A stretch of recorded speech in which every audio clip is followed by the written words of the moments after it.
A maior importância da reforma da Previdência não é para o mercado, são para os atuais aposentados e os futuros aposentados. Todo mundo pode querer se aposentar com 47 anos, mas ninguém quer pagar para que os outros se aposentem com 47 anos. Se ficar para 2018, não vai ter reforma? Quanto mais perto da eleição, mais difícil será aprovar a reforma. Se nós não fizermos esse sacrifício agora, daqui a 2, 3 anos, o sacrifício terá que ser maior.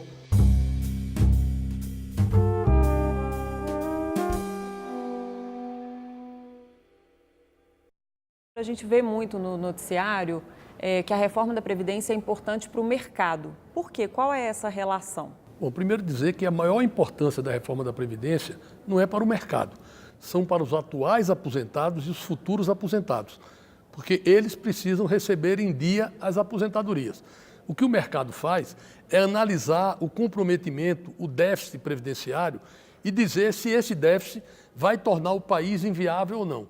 Na análise dos economistas, portanto do mercado, há um descompasso, há um desequilíbrio total nas receitas e nas despesas da Previdência, e isso vai gerar um problema grave de falência da Previdência. Agora, a falência da Previdência atinge o mercado? Não. A falência da Previdência atinge, primeiro, os aposentados, que não irão receber as suas aposentadorias em dia e poderão ter cortes na aposentadoria, como houve na Grécia e na Itália, e vão ter prejuízo também todos os brasileiros, porque atinge a economia do Brasil e, portanto, cai o nível de empregos, cai o crescimento, enfim, se cria uma situação de extremo desequilíbrio e, portanto, de sofrimento para a grande maioria. Nós tivemos aqui no programa o relator da CPI da Previdência, senador Hélio José, e ele disse que os números que o governo apresenta são catastróficos, indicam inclusive previsão zero nos próximos anos de crescimento. E por isso a Previdência estaria numa situação tão ruim. Não, de forma nenhuma. Eu gostaria que os números do senador Hélio José fossem verdadeiros, mas não o são, né? Veja o seguinte, o senador Hélio José e o senador Paulo Paim não estão certos e todos os economistas do Brasil, todas as agências de risco, todos os bancos, todo o setor financeiro e econômico estaria errado. Eu acredito que isso não está correto, né? Eu diria que o governo pode ser conservador nas suas contas, porque o governo precisa ser conservador. Não adianta o governo contar com um crescimento que não vai haver ou poderá não haver daqui a 3, 4, 5 anos. O governo tem que fazer contas com o mínimo da realidade. E, portanto, o governo está correto quando faz contas mostrando que a Previdência inviabiliza o país, que daqui a 10 anos, 80% da receita do governo será para pagar aposentados, a continuar do jeito que está. Portanto, isso é completamente inadmissível. Você imagine 80% pagar os aposentados e 20% pagar os ativos, pagar os poderes, pagar educação, saúde, segurança. Não é possível, né? Então, é muito importante que a reforma da Previdência seja feita rapidamente para poder reequilibrar essa leitura futura e nós possamos ter, novamente, mais investimentos, mais crescimento, mais emprego e, portanto, melhorar a condição de todos. E aí sim, se houver mais crescimento, mais emprego, a Previdência será superavitária num momento anterior ao que está previsto. Mas a gente não pode ser irresponsável de não fazer a conta da forma mais conservadora possível. Essa CPI ela funcionou aqui no Senado no ano de 2017 e ela foi criada com 62 assinaturas de senadores, inclusive com o apoio da base do governo. O que aconteceu para, no final, ter um relatório tão diferente dos números do governo? Eu assinei a CPI, porque eu acho o seguinte, o governo não tem medo do levantamento numérico e da realidade. E o governo quer receber contribuições, propostas, né? Quer receber questões que possam levar a subsídios, que possam levar à melhoria do quadro previdenciário. Agora, esse relatório do senador Paulo Paim e do senador Hélio José, ele será encaminhado ao governo e o governo vai detalhar. Se houverem algumas proposições factíveis, se houver condição efetiva de aproveitamento, serão aproveitados. Agora, não dá para a gente dizer que hoje a Previdência não tem déficit, tem superávit e, portanto, ninguém precisa ajustar e fazer reforma nenhuma. Não dá para, no mundo atual, ninguém se aposentar com 47 anos de idade, com 52 anos de idade. Por quê? Porque as pessoas vivem até 85. Então as pessoas contribuem o que equivale a 15 anos de aposentadoria e passam 30, 35 anos aposentados. Ora, a conta não fecha e quem paga essa conta é o governo? Não. Quem paga essa conta é a sociedade, porque o governo não tem dinheiro. O governo tira dinheiro da sociedade quando cobra impostos. E não é possível mais aumentar impostos para pagar nem previdência, nem nenhuma despesa pública.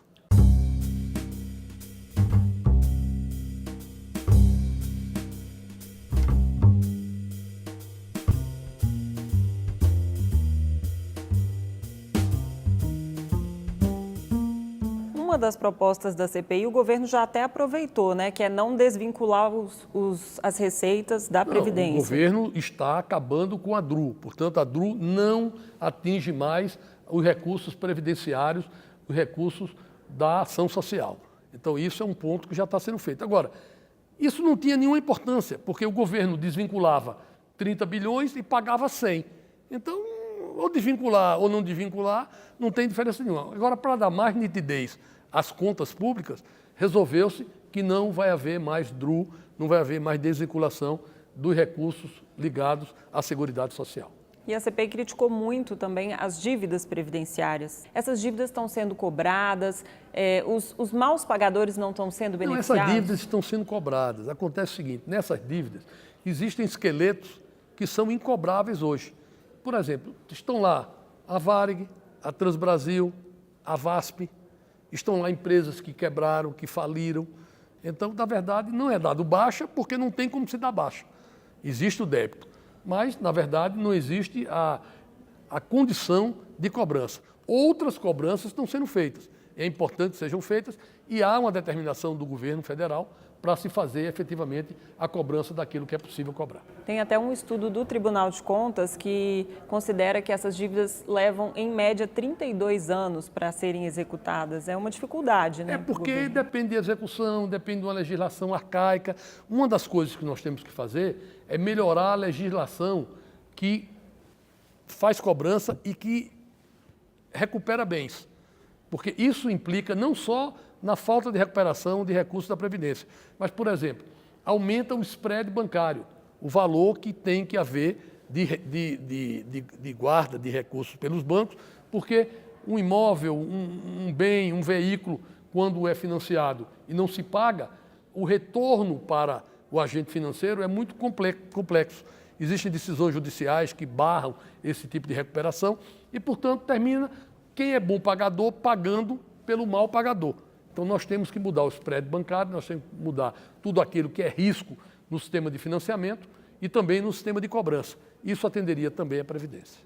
Uma outra proposta da CPI é aumentar o teto do INSS para mais de R$9 mil. Isso é possível, senador? Quem escuta gosta da proposta, né? Veja bem, essa é outra insanidade. Porque se com R$5.500 nós estamos tendo um déficit da Previdência alto, você imagine levar o teto para R$9 mil. Isso geraria uma despesa muito maior, inclusive agora que nós pretendemos acabar com a diferença entre setor público e setor privado. Todos viriam para o teto do INSS. E qualquer outra aposentadoria a mais ou complementação dependeria de previdência complementar a ser feito ou no FUNPRESP, que é o fundo do governo federal para a complementação previdenciária, ou em outros fundos privados de bancos que existem muitos por aí. Mas isso já foi feito em 2003 e depois em 2013 com a regulamentação do FUNPRESP. Foi feito, né? Mas nós não temos ainda, por exemplo, a igualdade e paridade entre estados. Servidores estaduais têm comportamento diferente na Previdência. E hoje o problema previdenciário não é só do governo federal. O problema previdenciário hoje é de estados e municípios. Existem estados em situação falimentar. Está aí o Rio de Janeiro, está aí o Rio Grande do Sul, está aí Minas Gerais, né? São situações muito graves. E essa reforma da Previdência prevê o encaminhamento de solução não só para o governo federal, mas também para estados e municípios. E por esse motivo tem que ser PEC mesmo, porque chegou a cogitar enviar um projeto de lei. Não, por esse motivo precisa ser PEC, porque nós estamos também levando a evoluir a idade de aposentadoria. E isso depende de uma emenda constitucional.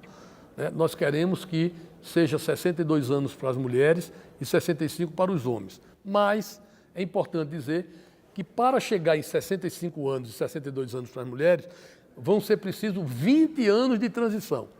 Então, é uma escadinha, é uma transição muito suave. É uma transição, você imagine, daqui a 20 anos, qual será a condição de saúde e de condição de vida de alguém com 65 anos.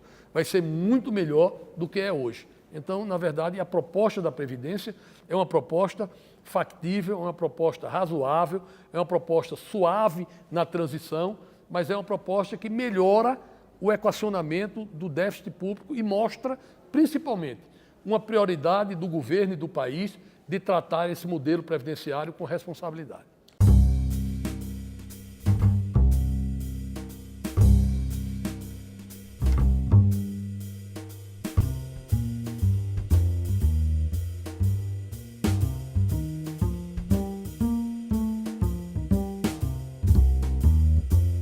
O governo simplificou bastante a proposta em relação à PEC 287, que foi enviada em 2016. A economia caiu pela metade. Isso significa que uma nova reforma da Previdência vai ter que ser feita em breve? Isso significa que novas reformas deverão ser feitas, mas que é preciso avançar.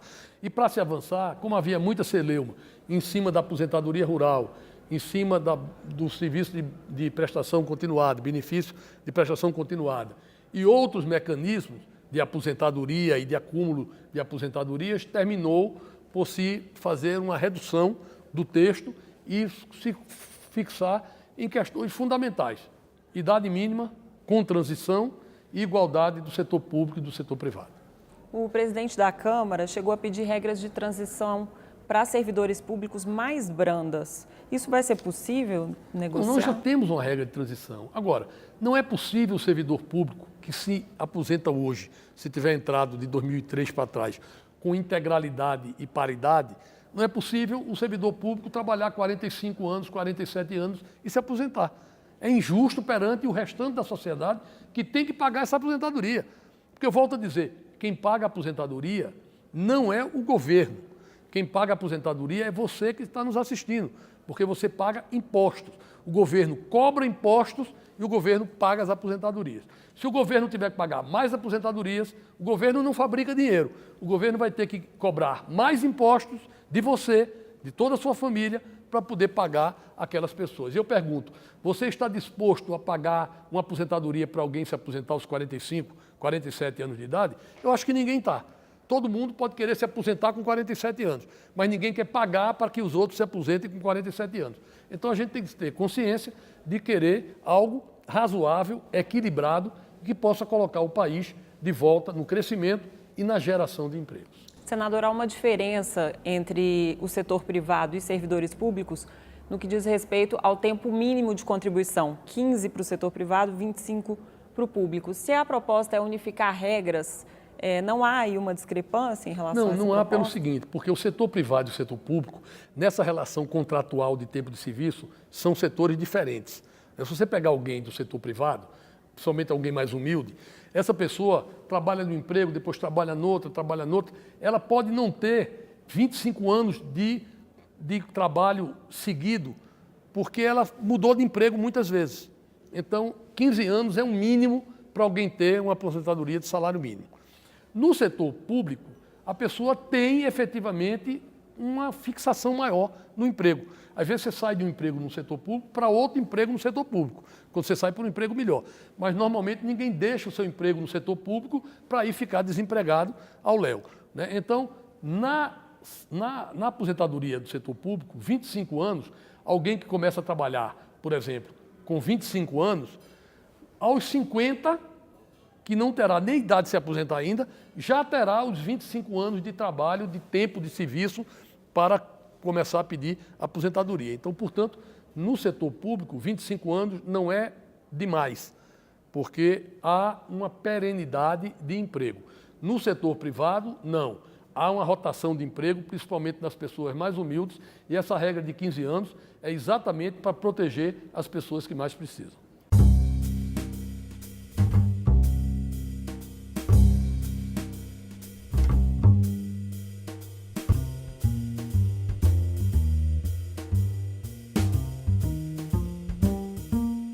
O os 40 anos de contribuição para ter a média, os 100% da média das contribuições, se manteve na proposta. E esse foi um ponto criticado pelos parlamentares, no qual não havia acordo. Agora já está chegando a esse acordo? Bom, primeiro, vamos dizer o seguinte, o governo vendeu muito mal quando fez a primeira proposta. E o tempo não era 40 anos, era 49 anos de contribuição. E por quê? Porque ninguém se aposenta hoje com 100%.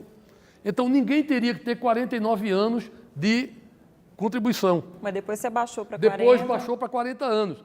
Mas hoje, quem trabalhar 40 anos não tem 100% de aposentadoria. Tem 80% na média da aposentadoria.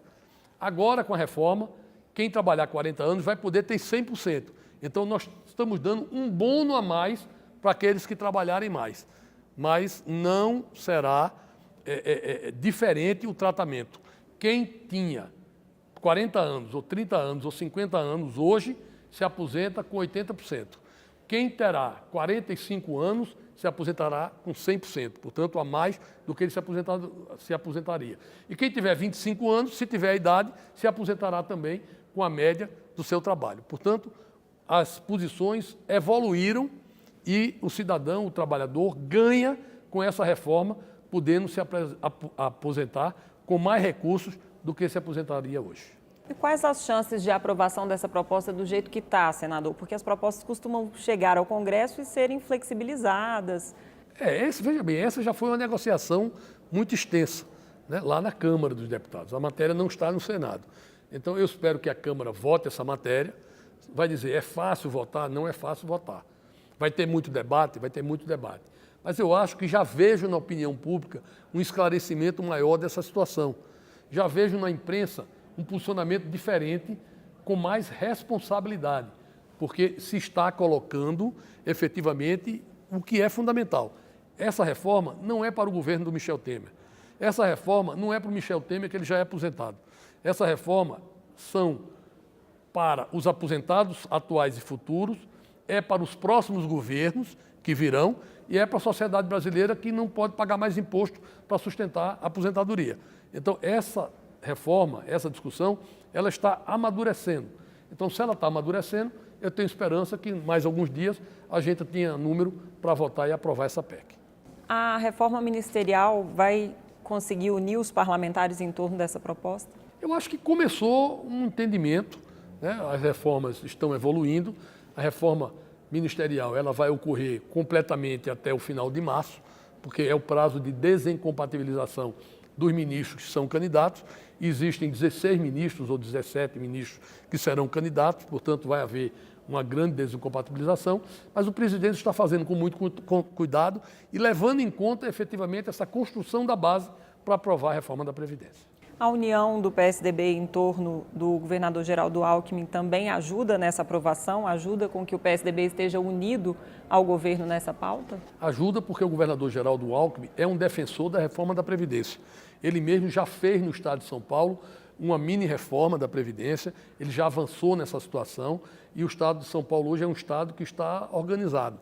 Mas é claro que tem que se preparar para o cálculo atuarial futuro, que fará com que as pessoas vão viver mais. Então, essa construção, esse ajuste tem que ser permanente. Então, é um dado acertado o governador Geraldo Alckmin assumir a presidência do PSDB e acho que vai ajudar na composição dessa frente para aprovar a reforma da Previdência. O senhor disse que outras reformas vão ser necessárias no futuro, mas isso não dá uma insegurança para o trabalhador, senador? Ele entra com uma regra e ele não sabe com que regra vai sair? Não, porque, veja bem, pode ser que daqui a 20 anos, 15 anos, as pessoas estão vivendo até os 100 anos, depois até os 110, até os 120, Deus queira, né? Se isso acontecer, não dá para a pessoa trabalhar 30 anos e receber 50 anos de aposentadoria. Isso vai ter que ser compatibilizado.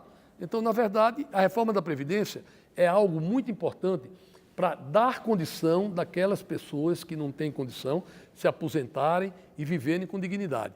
Agora, a reforma da Previdência não pode ser um cabide de emprego para você trabalhar um pouquinho, se aposentar e a sociedade ficar sustentando quem se aposentou, né? Então, essa conta de idade máxima de vida, de capacidade atuarial, tudo isso vai ter que ser sempre ajustada para que nós não tenhamos uma sobrecarga em cima da sociedade. qual a maior dificuldade para se aprovar a reforma hoje? A maior dificuldade é a preocupação dos parlamentares de terem desgaste político. Só que, se os parlamentares aprovarem a reforma, nós teremos crescimento do emprego, nós teremos uma condição melhor para a sociedade e a sociedade vai reconhecer isso. Não adianta querer se livrar na eleição de 2018 dizendo que não votou a reforma da Previdência, porque se o país não estiver bem, todos os parlamentares e políticos serão responsáveis. Então nós temos que salvar o Brasil e a população, eu tenho certeza, vai reconhecer isso. Se ficar para 2018, não vai ter reforma? Não, se ficar para 2018 é mais difícil. Quanto mais tempo perto da eleição, mais difícil será aprovar a reforma. Agora, a gente está falando da Câmara, mas e o Senado? O Senado ainda não teve um teste de qual placar o Temer teria aqui dentro. O Senado testou um placar na reforma trabalhista. Eu fui relator da reforma trabalhista e nós colocamos quórum constitucional. 51 votos aprovando a reforma trabalhista. Não era preciso isso. A gente poderia ter maioria absoluta. Então, nós realmente tivemos os votos e eu tenho certeza, se a Câmara aprovar a reforma previdenciária, o Senado vai ter a responsabilidade de aprovar também, claro, nesses pontos, discutindo, se debruçando sobre a proposta, mas entendendo que essa é uma proposta que melhora a condição do Brasil. 51 votos é um quórum apertado, né, senador? Não, mas é um quórum que aprova, né? Então, o importante é aprovar. Agora, a imprensa também chegou a dizer que para aprovar essa reforma, o governo comprometeria o ajuste fiscal, porque teria que liberar emendas parlamentares, negociar com o Congresso. Isso vai acontecer? Não, de forma nenhuma, porque o ajuste fiscal, a Previdência, a votação é exatamente para melhorar o ajuste fiscal, né? A reforma não está ligada diretamente a emendas, porque as emendas já são impositivas, as emendas já estão na conta do orçamento, as emendas estão sendo liberadas, independente de reforma previdenciária ou reforma trabalhista. O governo libera hoje emenda de parlamentares da base e de parlamentares da oposição. Não há diferença nas emendas impositivas, inclusive nas impositivas de bancada. Portanto, quando se fala isso, é muito mais no sentido sensacionalista de fazer algum tipo de crítica política do que mesmo da realidade impactante do custo fiscal. Quando o governo mandou a medida provisória que aumenta a contribuição dos servidores para 14%, estava admitindo de que não conseguiria aprovar a reforma da Previdência Não, aqui? de forma nenhuma. A elevação de 14% já está na conta do equilíbrio da reforma. Muitos estados hoje já são de 14%. E é importante dizer que essa conta do governo federal não é 14% para todo mundo. Há uma escadinha e a partir de determinado momento é que vai se ampliando o diferencial até chegar nos 14%. Portanto, não é 14% da contribuição, mas chega até 14%. Então é importante dar esclarecimento, porque as pessoas, muitas delas, não têm a noção dessa conta e, portanto, às vezes recebem a informação equivocada. E isso é mais fácil de aprovar no Congresso, porque o quórum é maioria simples? Não, simples? é uma maioria simples, é uma medida provisória, não é fácil também, vai ter muito debate, mas eu volto a dizer, essa reforma da Previdência é para equilibrar o país. Então, o sacrifício que tem que se fazer, tem que se fazer. Se nós não fizermos esse sacrifício agora, daqui a 2, 3 anos, o sacrifício terá que ser maior, né? Talvez, se não se aprovar agora, tenha no futuro, e eu espero estar errado, mas talvez tenha que ser no futuro, se não aprovar, ter que se cortar aposentadorias que estão sendo pagas hoje, como se fez na Grécia e como se fez na Itália. Isso não é bom para ninguém. Foi um erro fazer desonerações do ponto de vista do Caixa da Previdência? Não, foi um erro porque o governo federal desonerou ao longo da sua história muita coisa. Isso foi perda de receita. Então nós temos que rever desonerações exatamente para onerar aqueles setores que ganham mais e que têm mais capacidade econômica e financeira. Uma outra questão que se chegou a discutir esse ano era a previdência dos militares. Iria-se enviar um projeto de lei vindo do Ministério da Defesa, mas não se fala mais nisso. Essa ideia foi abandonada? Não, a previdência dos militares será enviada, mas depois da aprovação da previdência dos civis. Então, nós estamos primeiro votando essa questão, para depois votarmos e discutirmos a previdência dos militares. E o PMDB, dá para manter a base unida em torno da reforma da Previdência? A grande maioria do PMDB vota pela reforma da Previdência, entende da importância da reforma da Previdência e, portanto, nós estamos trabalhando no partido para discutir e votar essa matéria, que é extremamente importante. No caso da idade mínima, senador, é preciso algum tipo de incentivo para as empresas contratarem pessoas de acima de 50 anos? Não, eu acho que os mecanismos de contratação eles já estão definidos. Não dá para a gente ficar dando incentivo e, portanto, desoneração. Se nós estamos combatendo desonerações, por outro lado, não dá para criar novas onerações, novas recusas de receita, né, que dão impacto no Tesouro Nacional. Então, nós temos que trabalhar com a conscientização de que alguém com 50 anos é um empregado experiente que vai ajudar no trabalho daquela empresa ou daquela associação. Há quem defenda que a contribuição para a Previdência seja optativa. O senhor concorda? Desde que seja optativo também a aposentadoria. Porque eu acho que se alguém quer se aposentar, tem que contribuir. Não dá para você não contribuir e querer se aposentar. Eu acho que é o contrário. Eu acho que quanto mais pessoas contribuírem, nós vamos ter uma previdência melhor estruturada e uma garantia de recebimento das pessoas que estão se aposentando. Eu acho que nós temos que fortalecer a previdência e nós temos que trazer todas as pessoas para poderem contribuir na previdência. E deixar de ser regime de repartição, virar capitalização? Não, esse é um ponto que em muitos países acontece desse jeito, né? A contribuição é que é definida, não é o benefício definido, portanto aquilo que você poupa é aquilo que você recebe. Se fosse assim, não haveria déficit, mas se fosse assim, as pessoas não estariam recebendo as aposentadorias que estão hoje. Então, se a gente criasse um modelo agora, nós iríamos prejudicar as pessoas que estão recebendo a aposentadoria. Portanto, é melhor organizar a Previdência e não tirar o direito adquirido de quem já tem. Eu agradeço a presença no programa Salão Nobre e até a próxima. Obrigado.